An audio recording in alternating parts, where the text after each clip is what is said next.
antsika no le d'honneur manomboka eto amin'ny vato sy ny chapiteau eto atrery amin'ny lalana tany reny misy an'izy roa vavy telo vavy reny satria tsy ho ampidinina aty indray zany ilay corbiara dia rehefa aveo ny au monde sport auto rehetrarehetra na club inona na fédération dia eto ambany eto daholo ny placeny io amindreo misy an'ireo bebe équipe reo aveo dia aty ambony daholo zany tsika rehetrarehetra misaotra indrindra tompoko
Iavana malala ao tompo.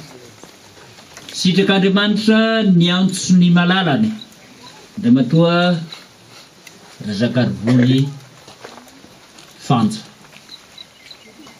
Ary miara-mivory eto amin'izao toeran'izao isika ankehitriny mba hanatitra ny nofo mangatsikany eo amin'ny toerana izay efa vohomana sady hiandrasany rahateo ny fitsanganan'ny tena amin'ny maty. Misy fandaharana eny amintsika ho an'ny hira izay voatondro fanampy ny 520 mandeha ataontsika.